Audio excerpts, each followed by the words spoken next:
আজমের শরীফ, খাজা মঈনুদ্দিন চিশতির দরগা। এই হলো সেই বিখ্যাত আজমের শরীফ দরগা। রাজস্থানের আজমিরে অবস্থিত ভারতবর্ষের বিখ্যাত মুসলিম তীর্থস্থান।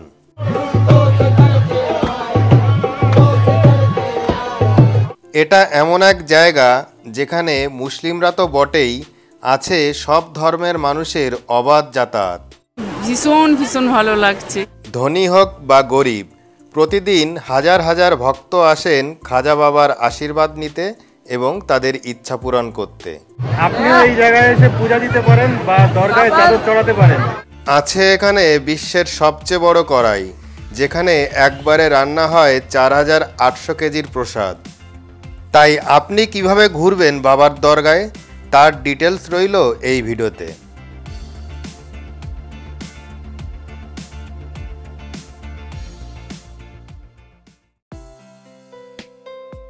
আজমের শরীফের নিকটতম স্টেশন হলো আজমের জাংশন। এখান থেকে দরগা মাত্র 1.5 কিলোমিটার। এই আজমের যাওয়ার জন্য কলকাতা থেকে বিভিন্ন ট্রেন আছে। সেগুলি হলো Sealdah Ajmer superfast express, Kolkata Madar express, Ananya express, Santragachi Ajmer weekly express এবং সাঁতরাগাছি আজমের স্পেশাল। প্রতিটি ট্রেনের ভাড়াসহ ডিটেলস এখানে দিয়ে দিলাম, আপনারা পজ করে দেখে নেবেন। স্টেশন থেকে বাইরে বেরিয়ে আপনারা এই রকম প্রচুর অটো পেয়ে যাবেন। এখান থেকে এই অটোগুলো ধরতে হবে। দরগা পর্যন্ত ভাড়া পড়বে 50 টাকা। আপনারা যারা এখানে ফ্লাইটে আসতে চান তাদের জন্য বলে দিই, এর নিকটবর্তী এয়ারপোর্ট হলো কিষানগড়। তবে সেখানে ফ্লাইটের ফ্রিকোয়েন্সি কম, তাই 150 কিলোমিটার দূরে আপনারা জয়পুর এয়ারপোর্টে নেমে সেখান থেকে বাস, ট্যাক্সি বা ট্রেনেও এখানে আসতে পারেন। আজমের দরগা তারাগড় পাহাড়ের পাদদেশে অবস্থিত। এখানে রয়েছে খাজা মঈনুদ্দিন চিশতির মাজার। মুসলিম ধর্মে মানুষ মারা গেলে তাকে কবর দেওয়া হয়, আর সেই কবরস্থানটা যদি তাদের কোনো বিখ্যাত মানুষের হয় তখন তাকে বলা হয় মাজার। খাজা মঈনুদ্দিন চিশতি ছিলেন এরকমই একজন বিখ্যাত ব্যক্তি। তিনি ছিলেন মুসলিম ধর্মপ্রচারক, সুফি সাধক এবং দার্শনিক। তাই আজমের শরীফ হলো মুসলিমদের কাছে পবিত্র তীর্থস্থান। তবে দেশ বিদেশ থেকে বিভিন্ন ধর্মের মানুষেরা এখানে এসে থাকেন খাজা বাবার আশীর্বাদ নিতে। অটো থেকে নেমে পড়লাম। এবার এখান থেকে 300-400 মিটার হেঁটে যেতে হবে এই দরগায়। এখানে এইরকম প্রচুর দোকান রয়েছে যেখানে আপনারা রুমাল, টুপি, ওড়না বিভিন্ন জিনিস পাবেন। দরগায় ঢোকার আগে রাস্তার পাশের একটা দোকান থেকে রুমাল কিনে নিয়েছি, কারণ এখানে মাথা ঢেকে যেতে হয়। এই রকম ফ্রুট ক্রিম, ফল, রাজস্থানের বিখ্যাত চা, এছাড়া বিভিন্ন রকম খাবার আপনারা দরগায় যাওয়ার পথে দেখতে পাবেন। চাইলে কিন্তু আপনারা টেস্ট করতে পারেন।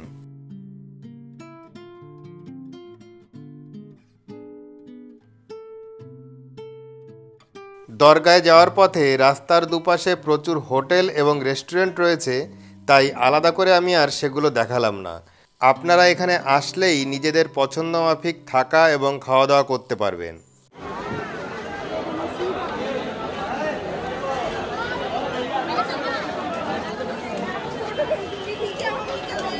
আজমের শরীফ ঢোকার জন্য এটাই হলো মূল ফটক বা গেট। এই গেটটার নাম হচ্ছে নিজাম গেট, আর এর পরেই আরেকটু গেলে আপনি পাবেন শাহজাহান গেট বা বুলন্দ দরওয়াজা। মাজারে ফুল এবং চাদর দেওয়ার জন্য এই রকম প্রচুর দোকান রয়েছে, চাইলে আপনারা সেখান থেকে কিনে নিতে পারবেন। প্রতিদিন হাজার হাজার লোক আসেন বাবার এই দরগায়। বাবার সমাধিতে কেউ ফুল দান করেন বা কেউ চাদর চড়ান।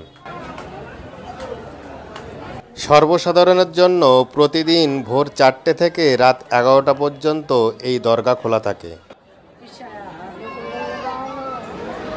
এটা হলো শাহজাহান গেট বা বুলন্দ দরওয়াজা। মোগল সম্রাট শাহজাহান এই গেটটি নির্মাণ করেন।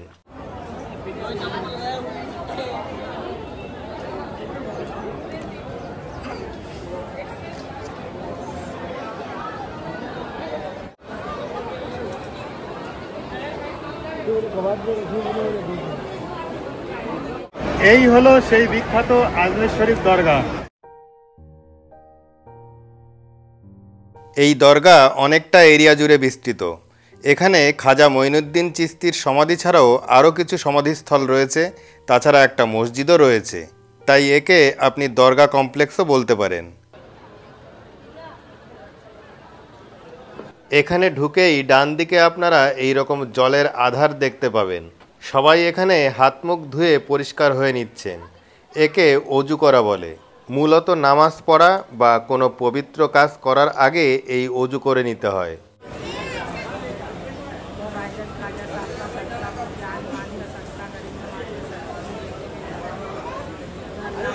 খাজা মঈনুদ্দিন চিশতি ছিলেন পার্শ্বিক সুন্নি মুসলিম প্রচারক, ধর্মীয় পণ্ডিত এবং সুফি সাধক।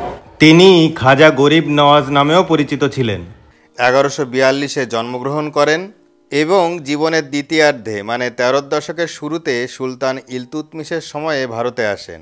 প্রথমে তিনি দিল্লিতে থাকলেও কিছুদিন পর তিনি আজমেরে চলে আসেন। ভারতীয় উপমহাদেশে তিনি মূলত সুন্নি রহস্যবাদের বিখ্যাত চিস্তিয়া তরিকা প্রচার করেন। তিনি ভারতের চিস্তি ধারার মাধ্যমে আধ্যাত্মিক সিলসিলাকে এমনভাবে পরিচিত করেন যে তা গোটা ভারতে ছড়িয়ে পড়ে। এরপর 1236-এ তিনি মারা যান। মারা যাওয়ার পর এখানেই তাকে সমাধি দেওয়া হয়। তাই তো এই আজমের শরীফ হলো মুসলিম তথা সমস্ত ধর্মাবলম্বী মানুষের কাছে পবিত্র স্থান। খাজা বাবার মৃত্যুর পর তার অনুসারীরা ভারতের ইতিহাসে সুফি ধারাকে এক অনন্য উচ্চতায় নিয়ে যান। এখানে দেখুন ছোলা গোনা হচ্ছে। মুসলিম প্রথা অনুযায়ী কেউ মারা গেলে তার উদ্দেশ্যে এই ছোলা গোনা হয়, তবে এটা বাধ্যতামূলক নয়। আমার এত ভালো লাগছে এখানে এসে, মানে ভীষণ ভীষণ ভালো লাগছে। এই কমপ্লেক্সের বিভিন্ন জায়গায় এইরকম প্রচুর জায়গা রয়েছে। এখানে মানুষ বিশ্রাম নিচ্ছেন, কেউ প্রার্থনা করছেন।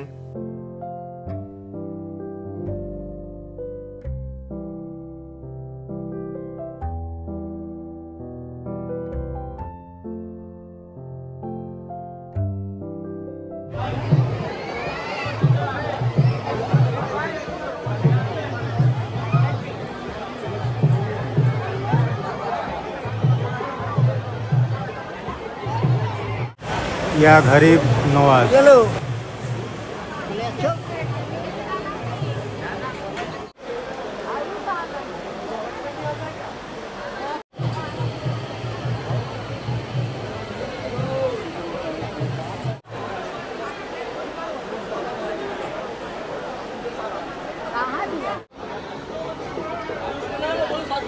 দরগা শরীফ এমন একটা জায়গা যেখানে প্রতিদিন হাজার হাজার লোক আসেন মনস্কামনা পূরণের জন্য। সারা বিশ্বব্যাপী ভক্তরা ছুটে আসেন খাজা বাবার আশীর্বাদ পেতে এবং তাদের ইচ্ছা পূরণ করতে। কারুর ইচ্ছা পূর্ণ হয়, আবার কারুর হয় না।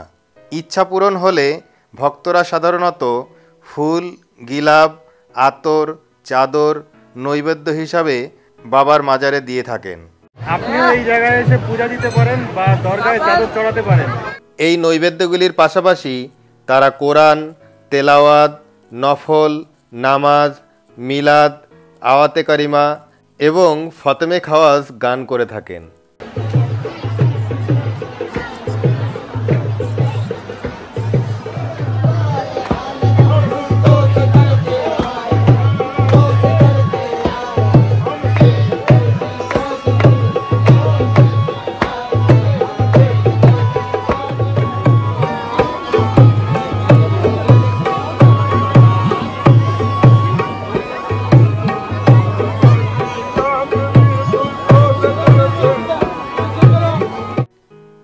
দরগা শরীফে পা রেখেছেন ভারতবর্ষ তথা বিশ্বের গণ্যমান্য ব্যক্তিরা।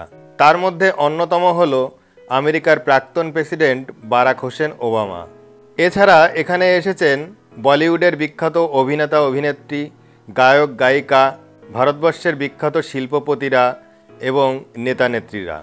কাকে ছেড়ে কার নাম বলবো, যত নামই বলি না কেন বলে শেষ করা যাবে না। শোনা যায় মোগল যুগে সম্রাট আকবর, জাহাঙ্গীর, শাহজাহানেরও এখানে যাতায়াত ছিল। এবার চলুন আপনাদের ঘুরিয়ে নিয়ে আসি এখানকার একটা মসজিদে। এটা হলো আকবরী মসজিদ। মোগল সম্রাট আকবর এই মসজিদটি নির্মাণ করেছিলেন। আজমের শরীফে প্রসাদ বা সিন্নি রান্না হয় বিশাল একটা কড়াইয়ে। চলুন দেখাই।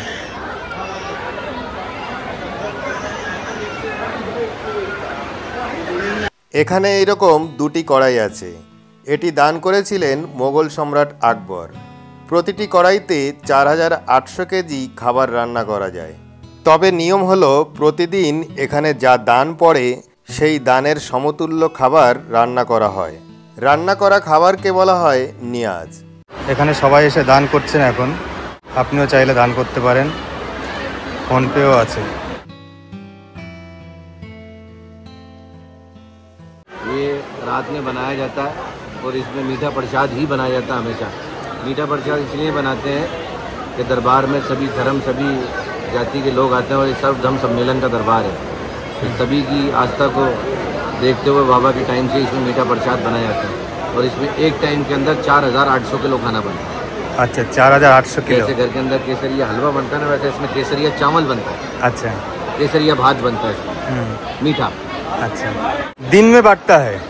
सुबह से बंटना, मॉर्निंग से अर्ली मॉर्निंग 5 बजे से बंटना शुरू, डिस्ट्रीब्यूट होना शुरू हो जाता है। फिर उसके बाद चलता रहता है। उसका कोई पैसा वैसा नहीं लगता। दरबार में जितने भी श्रद्धालु आते हैं दर्शन करने, वही लोग इस प्रसाद को लेके जाते हैं खाने के लिए। আচ্ছা, তো শুনলেন আপনারা, রাতের দিকে মূলত রান্না করা হয় এই প্রসাদ। এর একটি কড়াইতে সর্বোচ্চ 4800 কেজি মিঠা ভাত রান্না করা সম্ভব। রাতের দিকে আসলে আপনারা এই দৃশ্য দেখতে পাবেন। এই হলো প্রসাদ। রাতের বেলা বানানো হয়েছিল আর এখন বিলি করা হচ্ছে।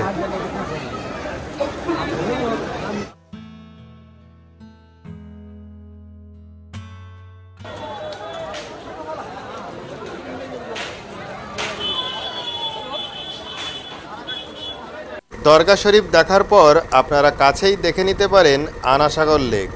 আজমিরে কিন্তু এটা বিখ্যাত লেক।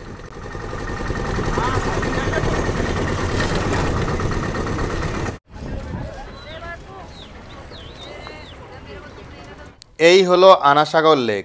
দেখুন একেবারে নীল স্বচ্ছ জল, আর দূরে রয়েছে আরাবল্লী পর্বত।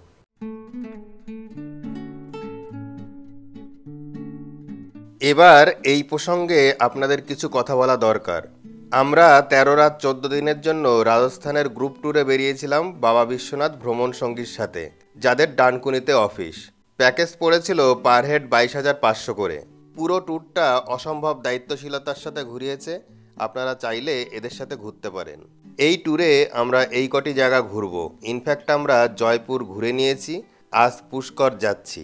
পুষ্কর যাওয়ার পথেই এই আজমের শরীফ পড়ে।